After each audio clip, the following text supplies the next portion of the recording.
All right, exploring a little bit more on the hips today. And this time we're going to talk about squat variations. When you hear people refer to squats, it's oftentimes like a back squat, a front squat, a goblet squat. I think when you're preparing for a squat day, things don't always have to look different. You don't have to do a crazy shin box warm up or a crazy adductor protocol. Sometimes you can just slightly change things. And I think that also is it's pretty powerful when you say that to an athlete because things look familiar. And when it comes to especially group settings and trying to create reference to movements, having things that visually look the same but are slightly different can be pretty easy for a coach to implement. So something we're going to slightly talk about today is just a squat.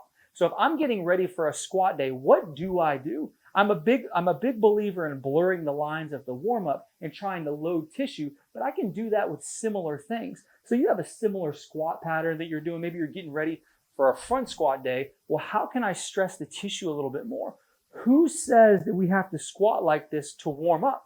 Maybe we squat open up to a 90 to warm up. And now we're doing our warm-up protocols from here, getting a little bit deeper into our groin, drifting side to side, kind of moving around. Maybe we're kind of rolling like a wave in a tempo, kind of getting into the ankles, getting into the feet, getting into the hips.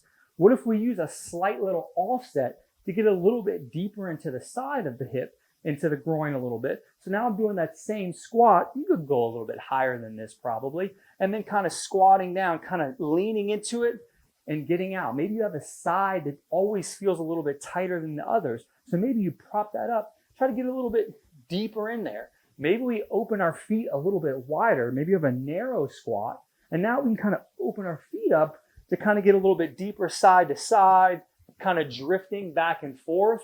Maybe we rotate our feet out, get a little bit deeper in our adductors, deeper in our hamstrings. When it comes to a squat, it doesn't always have to be what we think about of a bar on the front or a bar on the back. Maybe it's just something simple that we play around with the foot positions. It's kind of frowned upon that, oh my God, this foot's out this way and this foot's straight. Who says that's wrong? Because definitely in sport, you find yourself in these weird positions.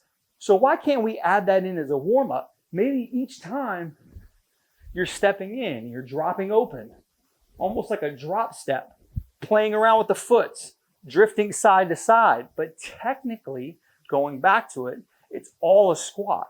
There's no reason we can't play around with that position to prepare us for something that loads that tissue a little bit more, but it's very familiar to an athlete because we're squatting.